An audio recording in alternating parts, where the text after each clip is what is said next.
Are you coming? You coming, Tofu?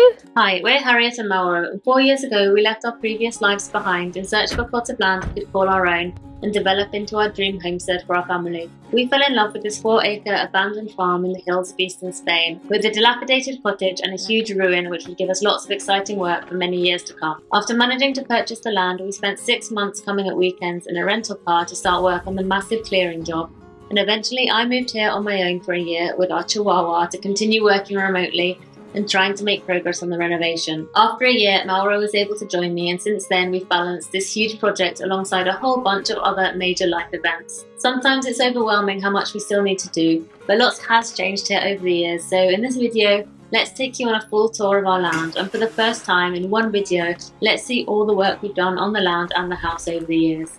I hope you enjoy this tour, and if you would like to, please do subscribe to this channel to keep up to date and help support our project.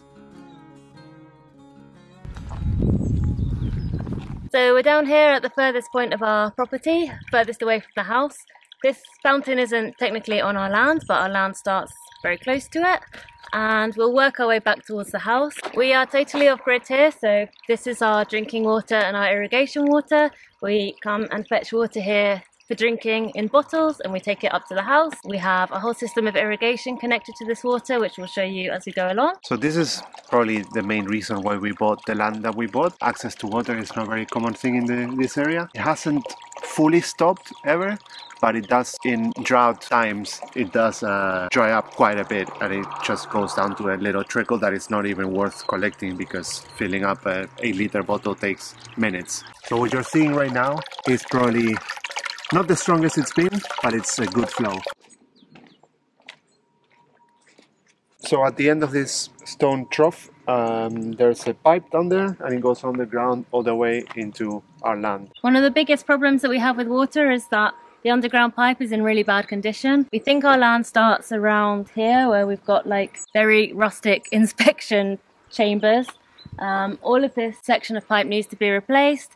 We need to build like proper inspection boxes all along it so that we have access to it when it's going underground. It's a project that we're hopefully doing really soon. But so far, over the last 4 years, the pipe has kind of been okay, and we have managed to get water all the way through our land. So we'll go along the track of the pipe basically, which will lead us up to the house, past various deposits. Let's go. Yeah, see, here's one that the tops come off for some reason, so you can see how much mud is in there. Water's still flowing, but this is our problem. Cover this up. Doesn't really make a difference, I don't think. No. But something.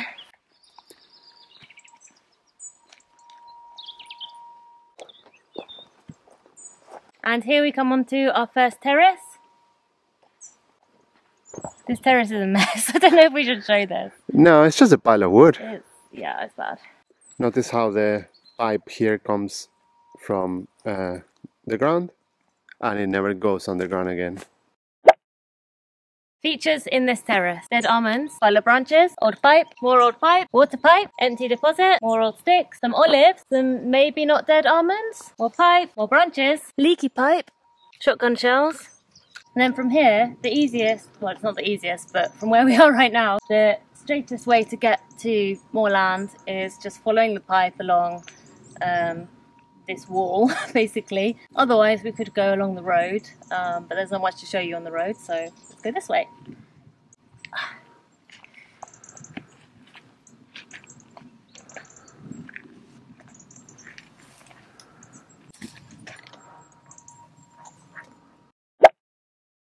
So one of the first jobs I did when we moved here was replace this pipe. It was originally all broken, and lots of it was like damaged from, I don't know, the sun or just being knocked around by animals or just time. So water was not arriving up to our land when we first moved here, and we had about 300 meters of this pipe which we had to replace. That was probably the first like major job that we did that really like changed the way we were living up there. So yeah, what you see here is it's the land in between the pipe and the road, the access road that we have to the land.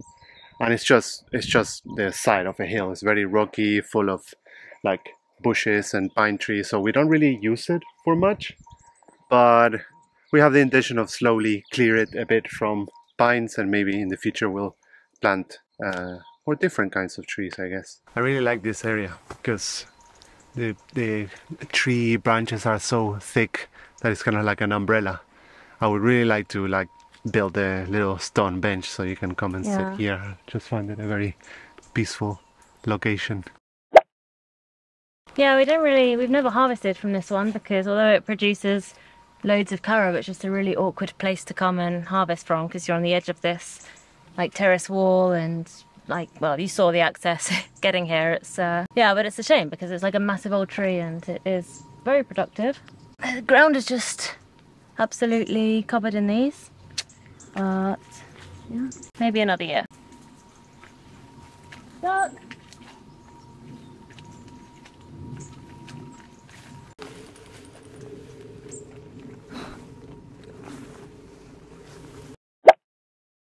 The ruin is not a current project, it's more of a long-term future project, but it's something that we're starting to think about because at some point we're gonna sooner rather... Sorry.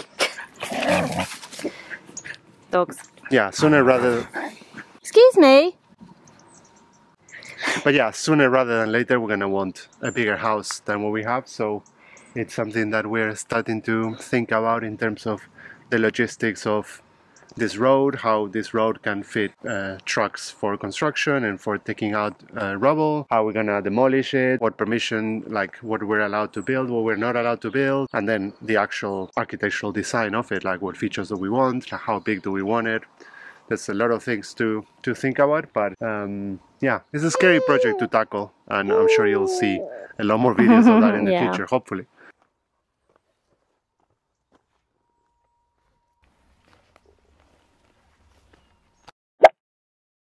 So here we are at the third deposit. Currently it's the only one that we have full and in use. It's being filled directly by the pipe that comes from the fountain, and we're currently using it to refill our water tanks up the hill and for just for everything really apart from drinking water. We don't drink directly from this, and we think that it's the one that needs the least repairs, so it's the least leaky one. And it's in a very convenient location. It's quite close to the house, so it's the one we're using for now. So over here, just on the other side of the road, literally in front of the deposit, we have a little pump here, which I just drag across the road, drop it into the deposit, and we can pump however much water we want up the hill. And at the top of this hill behind the ruin, we have about a 10-12 meter height difference. We have 12 IBCs up there, and yeah, we can either fill those, they're like our backup system up there, so it's really easy for a truck to come up there and fill them with water if, like we had this summer, the fountain was really low and it wasn't giving us enough, so we can get a water truck to come up there and fill if necessary. But when we've got water like we do now, we can pump our water up there, and we have it stored up there with about 10-12 meters of difference, so it gravity feeds then back down to the rest of the house and the land, which you will see in a minute.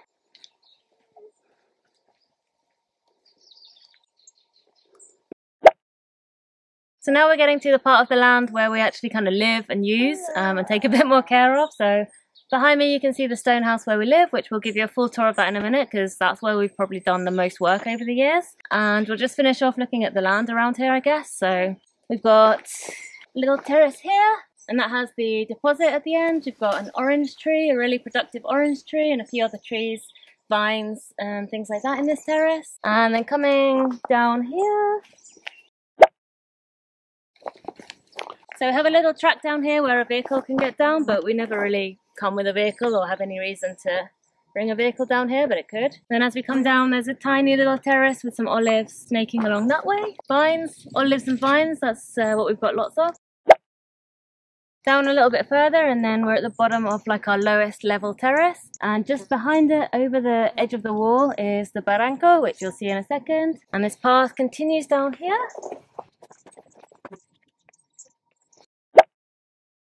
And we are in the other side of the lowest terrace, where again we've got some olive trees, and behind me we've got the originally goat shelter, which then became donkey shelter, which now doesn't have a donkey in it, so let's go and have a look at it. We can see the barranco down there, which is basically like a seasonal stream. At the minute it has no water in it, but the other week it did. It has to rain a lot for it to have water. Yeah, after a massive rain it has water for a week or so, and then unless it keeps raining, it dries up. So this is another huge project that we did. Well, it was big for us. A couple of years ago, we built this cob structure with pallets as the base, and then we put like a mud cover on it, and it's got a final lime render. We actually ended up using it for our donkey for about a year. He's actually moved on now. He's in a better place. That sounds He didn't die. Like, he's literally in a better place. He's literally in a better place. But we'll tell you all about that in another video, because that's a whole other story. He's still with us. He's just in a better place. And yeah, we're not quite sure what we're going to do with this now. Maybe put a different kind of animal here. Needs a bit of repair work on the inside, but we are really happy with it as a structure, and I'm really proud of the job we did on it. So we're definitely going to use it for something.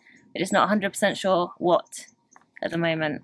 I'm hoping for pigs. Mauro wants pigs.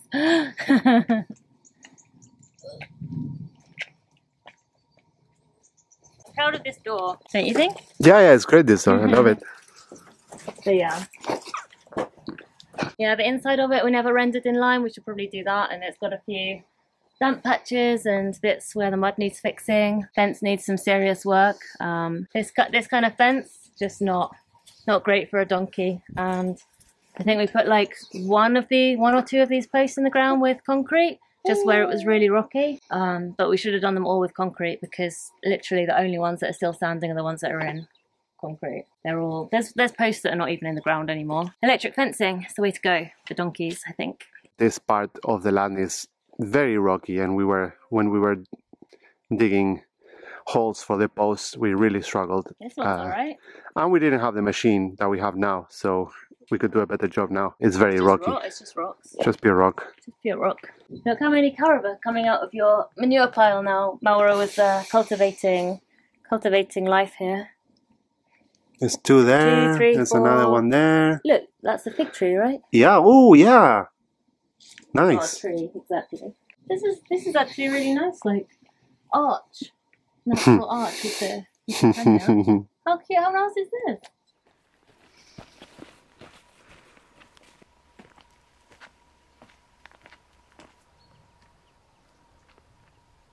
Can these dogs... Oi! Can these guys stop trampling? Hey. Stop trampling my barley! Right, what's going on in this field then? Where are we for a start? Yeah, so we're across the barranco, so you can see the house there and like the fields with the chickens. Yeah, so this is our drylands field. It has mainly olive trees, but we're trying to do like a green cover, and we're also trying to establish some or improve some of the fruit trees that we have here. So we have some plums and I think some wild pears or apples, I'm not sure, and some figs. But yeah, it's not an area that we come very often because there's nothing to like water constantly. But we're slowly trying to improve just with manure and like the green cover, just taking better care of it, really. Barley is looking, I mean, it's growing. Yep. Can't ask for more than that at this point, can you? Well, I think you sowed at the perfect time because it rained like at least 3 times since you sowed. So yeah, it's really good. Well, not much to say about life on the other side of the barranco. We're back over on the main side now, our side. I guess we'll just, let's go this way and see what's over here. Yeah, lots of olive trees. We didn't get a lot of grapes this year, nope. The drought, but usually the grapes that are like growing in the olive trees do really well. I think they have like a symbiotic, happy relationship. This is our flattest, biggest terrace. It used to be used for veggie cultivation. When we first moved here, we found like remains of old pumpkins and bits of like peppers and stuff that had just been, I don't know if it's self-seeded or was just left over from the previous time it was cultivated. But yeah, this whole field used to be like veggie production with a tractor, and it's got the old irrigation system all running along here. We've got the old channels, which are called acequias, which come from our main deposit, which you'll see in a minute. So this field, like this whole area, it's really good land, and we're kind of protecting it for, yeah, anything we might want to do in the future with like growing vegetables and stuff. So we've had the option to like put animals here, but we don't want to do that, even though it's a really big space and we could.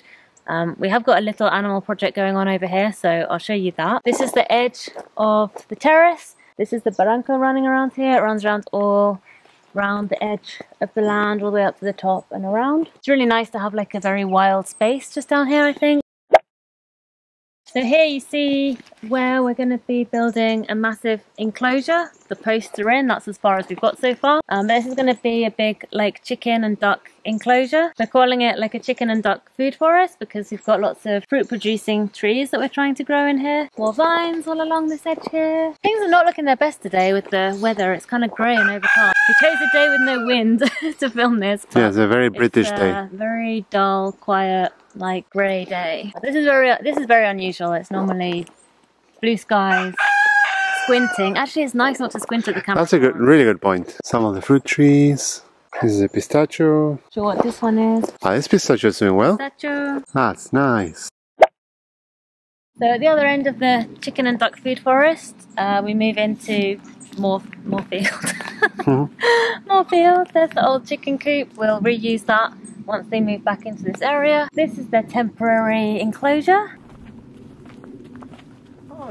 Yeah, so this temporary bird cage is not the nicest looking one, but yeah, it's a temporary accommodation for them.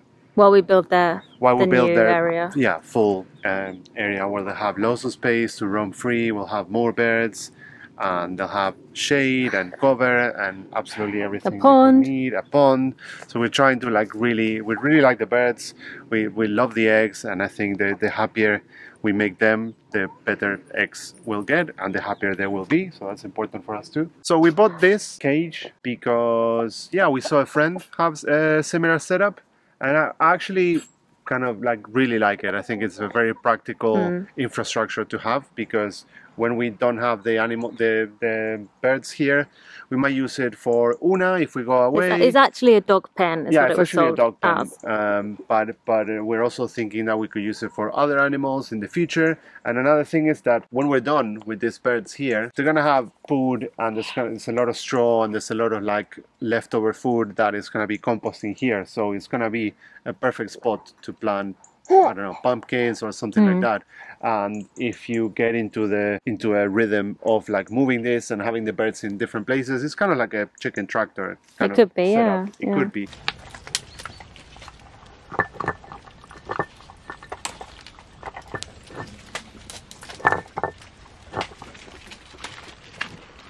There you go.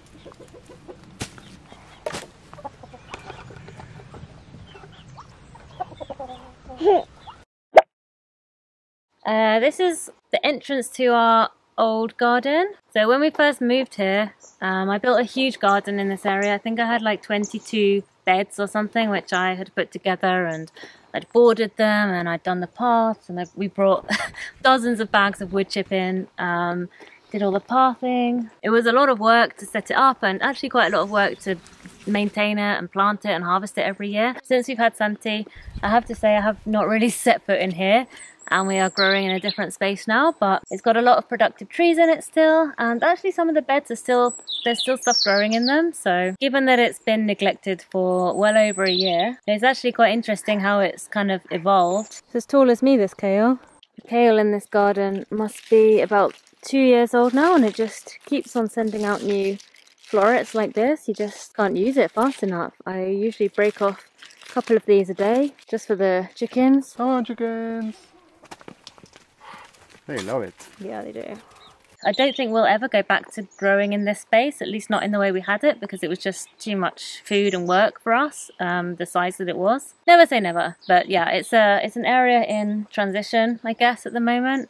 It's a nicer way of saying abandoned, and it'll probably become, I think it'll probably become more like an orchard, maybe with some little stone raised beds. Yeah, more perennial stuff. More perennials, maybe more ornamental stuff, but yeah, low maintenance is definitely the way we're going in this garden. We have this huge loquat tree here, which every year we get more loquats than us and all of our friends combined can possibly eat. It's yeah, it's massive. Very productive grapevines in here. This is where basically the only place you harvest grapes from, because the, I don't know, 10 or so vines in here just produce such a lot of grapes. Self-seeded alfalfa. Loads of oranges on this one this year. This is the deposit, our main deposit. This is why we built the garden here right in front of it, because we were taking water out of this deposit and it was just super convenient for watering the garden. Ugh.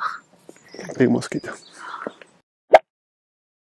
Yeah, so here we have our polytunnel, which is not in great shape at the moment. The door fell off and we need to make a better one. But yeah, there's another field here, which we're currently not doing anything with it, apart from the polytunnel and some composting base there. Yeah, we don't really have plans for this thing yet, but we'll come up with something. It's a bit of a mess in here at the moment. It's just a plant pot graveyard, really. That's the old door.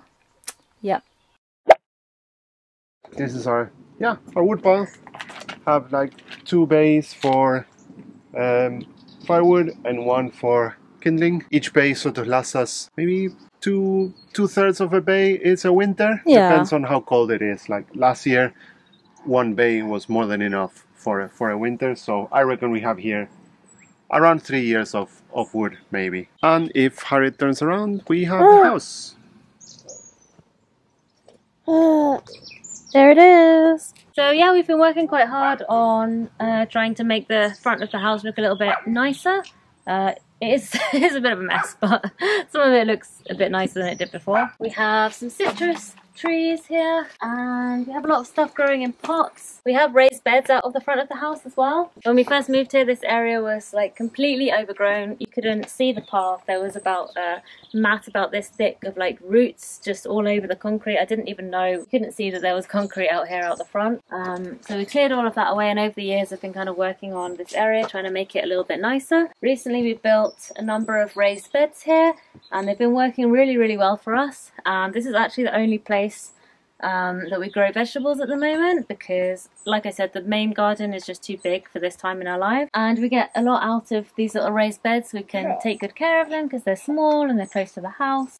We can fit quite a lot in. We put loads of manure, loads of compost in, and tried to make the soil in them really good, and I've been really, really happy with them. Yeah, like the little microclimate up here is also really good for the plants, I think. Like they have more protection from the wind and the sun, and they're warmer overnight too. Shade. Yeah, we can grow things. Well, that's why we've got the citrus up here as well, keeping warm by the house. We've got passion fruit here, which is going crazy. It's just very low maintenance, very productive, and I'm really, really happy with them. Well worth the effort of building them, and I think they look nice. Here we have our water butt. This is a recent installation. It's the only rainwater capture we have currently, because we get such a lot of water from the spring that it wasn't something we prioritized for ages.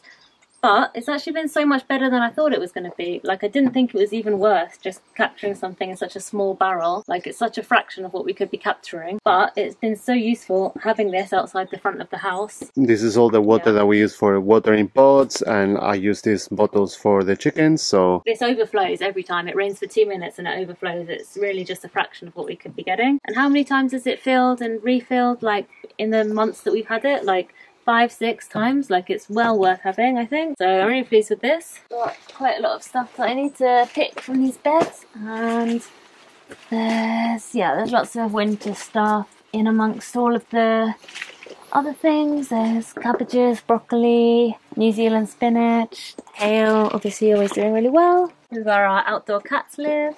There's one in there right now. Who this? This is our sort of the toilet, outhouse, shower setup. It's one of the, it is the very first thing that we built, very reasonable of us. It's a dry compost toilet, and the shower is an on-demand gas heater. Yeah, and we get the water either from the tanks up the hill or from a tank with a small pump that we have connected to a solar setup. It is our plan to improve it because it's not great, especially in the winter. It's a bit cold in there, so I think we could do a lot better. This is where we want to build our next shower. This was probably a sort of tool shed type thing. It was very random collection of items in there when we emptied it. We took the roof off. Yeah, we took the roof off because it was half a roof and not really doing much. So yeah, we're gonna build a new shower there and a new outhouse toilet separately, and also the washing machine area, so sort of have utilities and kind of water related things here. And maybe one day the dream of the hot bathtub outside. Yeah. Maybe one day. Wood-fired bathtub. It would be nice. I wanna talk about my tap. The pressure is amazing. Yeah. Good job. Yeah. Good job, Gravity. Is it time to go inside? Is this what everyone's been waiting for? Yep. Oh no, we haven't shown the... Yeah, there's a bit more garden here. There's another raised bed, some more nice trees. Our humilia compost piles are down there. The lemon trees, quince trees. Yeah, just a bit more garden basically. This way. So this little area here is like the nicest part of the garden, or at least it was the nicest part of the property, really, you could say. We've got seating, some tables, everything's a bit wet and fallen over, but it can be really, really nice here. A very important pizza oven. And we do a lot of like entertaining in this area. We make the pizzas and we all sit around, and it's just a really nice area when it's sunny and you've got all the shade. And here we have the main deposit, which is about 45,000 litres capacity. It's empty, as you can see. When it was full, this area was just so beautiful. We had fish, we had lots of plants, frogs, like we had all sorts of wildlife coming to it. The water was clear, we would sometimes bathe in it, or at least cool off in it. And yeah, we emptied it this summer because we had the drought. We weren't getting enough water really in it to replace evaporation, and we decided to just cut our losses and empty it so that we could repair it. We just thought it was a good time to do that. We are planning to reduce the size and turn it into a natural swimming pool, so we have quite a few plans for that, but we need to get a bit of work done, probably by some builders, just to save us the time and the effort. But yeah, we really hope for next year to have it done, basically. Should we go do the house? Yeah, it's not great light here either, so... Let's go in. We are currently trying to become a shoe-free house. So in a very Japanese style, we have this like entrance where we leave our shoes. Well, that's because we have a baby crawling around the floor now and we can't come in with like dirty shoes. Yep. Right, let's get some light on. So where are we?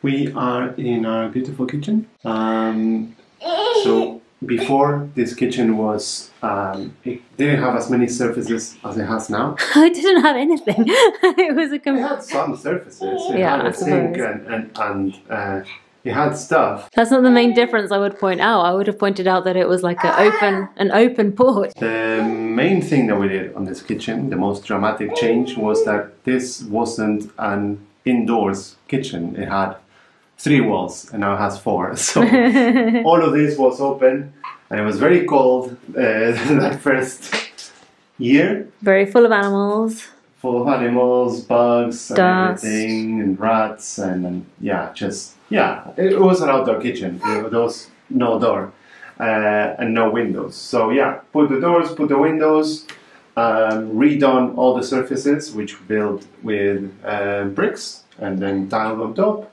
We leveled the floor. We leveled the floor, yes. We hired some guys to do that, and that was very much needed because they put a lot of cement, and it was very. You could feel the incline on the floor while walking. Yeah. Bought a beautiful fridge. Yeah, the fridge, really nice, efficient fridge. We have an oven. We have a nice tall person height surface for me to do my bread and my coffee. What else did we do? We built all the cupboards. Missing some doors. Oh, you got there an almond. Thank you. All the things that we did on the house, this is probably like one of the only like luxurious purchases. Not in terms of like how much we spent, because things like the roofs and the windows and stuff, he's got your flowers. Not in terms of the cost compared to other things, but just in terms of like stuff that we didn't really need but we really wanted. I just wanted a beautiful farmhouse sink, and here we have it. And it's also really good because we can bathe the baby in it. We don't have a bath anywhere else, so it's really useful to have this big space. So I was thinking that, so that justifies it all, right? That justifies all 600 euros of it. Let's give you a spoon. So we've still got a few things to do. We've got a bit of a gap here. Some sort of furniture item is missing. We've got the strimmer here, we've got the chainsaw over there. Yeah, at the moment we lack a lot of storage space. Yeah, they live in the kitchen for now. Yeah, I think that's it for the kitchen. We love it. We're so happy with it. We worked really hard on it. It's the biggest like renovation that we've done, the biggest project we've done in the house. We really like it. Yep. Are we taking the spoon with us, or should we go through? And then we come through into the pantry. We won't get good light in here, I'm afraid, but that's okay because you don't really want to see the mess. Almonds everywhere because Santi likes to pull out all the almonds from the almond box. No, it's not really too much of a mess. We've organised it a lot in here over the years. All around the wall storage, which we really desperately needed. Doing this pantry really was a game changer in terms of space and living in a tiny house. So yeah, we've got things in here that shouldn't be in here, like books and whatnot, but yeah, the storage is amazing. Behind you is all the food. Food. What's the light situation in here? There's not much light Non-existing. Oh, it's off. Yeah, this is the office. Oh. Yeah, this is the office. It's right in between the pantry and the living room. It just has a screen, workstation, all the books that Harriet is embarrassed about, which are all my comic books and stuff. So yeah, just boring stuff goes on here. We've got the worst sliding door in the world here. Yeah, it's pretty bad. Yeah. But it was literally the only way to do it. Do you want to demonstrate? Oh. Come on, Santi, you can do it. Yeah, bit of a gap going on.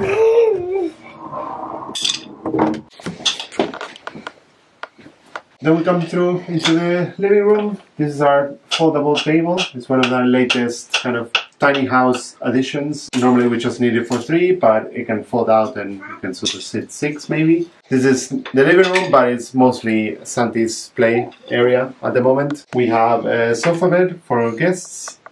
We have some book storage, not as much as we need, but as much as we could build. And our beautiful stove, firewood stove. Yeah, it makes the winters really enjoyable, I think. When we have it on, it's kind of our TV. We sit around it and like really enjoy just being close to it. Yeah, these are our doors.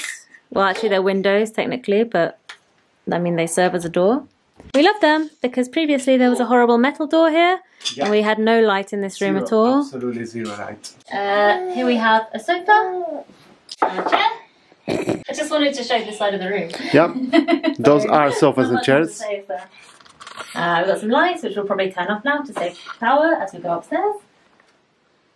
Oh, actually, one major improvement that we made before last winter was this used to be an enclosed chimney, which is like, you know, traditional, and we previously had this stove in the chimney and the flue was going up the chimney. We took the chimney down and obviously have the pipe exposed now, and it goes up through the upstairs room as well. And that has made such a difference in terms of heat. That was a major improvement with the doors and everything as well, but all added together. It's super toasty in here, and that's why we barely use any firewood in the winter, way less than we used to. This is our barricade. This is our nod to baby safety. So the way we get upstairs is we just shuffle through here and we put the barricade back. Little storeroom here, just on the way up the stairs, where we keep stuff. You gotta go. Ow.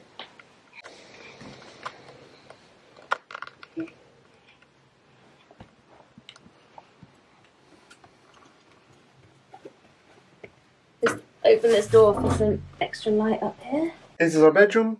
It's very open plan and doubles as an attic storage space and baby room and nursery. And, yeah, kind of library as well. Yeah, it's a tiny house, so we just use all the space that we have. Again, the same as downstairs. We tiled it because it was just cement floors, and what Harry was mentioning about the exposed pipe of the stove, it goes through there and it gives some heat into this room. And we have kind of baby corner over here where we change the baby and have naps. Yeah, the baby corner has been a real success, I would say. Like this thing with the changing thing at a good height, really useful. This chair as well, putting this chair in this corner, the hours that we've spent in that chair with Santi, this has been really useful. I mean, like, I'm sure everyone knows this, but everything that you have in like a tiny house has to be really optimized for what you use it for and your needs. So we don't always get that right. We've got lots of space that's not used well, but some stuff actually is used really well, so I'm really happy with this. Clothes, storage, whatever stuff that's still in boxes from the move that we still haven't found a place for. The bassinet, does anyone actually use their bassinet for a baby? I don't think so. And the sleeping situation, it's a one room, one bedroom house, so we all have to sleep in together. It's the only way it's going to work. we've had this for months now, like 5-6 months or more, maybe like since very early on actually, and it's working really well. Santi sleeps in his bit here, and we get loads of space in our bed, and we all get a good night's sleep that way. But yeah, this house isn't getting any bigger, so at some point we're gonna need to expand, do something with the ruin, get some more bedrooms maybe. And yeah, out here we have a little terrace. Terrace, there's not much going on out here. There's the solar panels. Beautiful solar panels. Our internet satellite dish. And sometimes we use this as a workout area. Not a lot with the baby, but it's the intention. We go, our beautiful repaired roof. The water tanks are up there. Here are the solar panels. And here is the front of the house. We were there a moment ago. And you can see there the water deposit and the garden and the polytunnel, and just this is our view, which we're very happy with. As you can see, we're very protected by the hills and the trees, and we're kind of in a little bit of a valley. A lot of our neighbors have the opposite view, which is like at the highest point and they see everything around them. We don't complain. So yeah, I think that's it for this video. I hope you have enjoyed this tour, and we haven't really shown much of the ruin. That's always the thing that we kind of forget to show, and we promised to do a full tour of, but yeah, maybe one day we actually will. But this video is probably long enough for now, so the secrets that we are hiding in the ruin, we'll have to wait for another day. But yeah, I hope you enjoyed this video, and we will see you in the next one.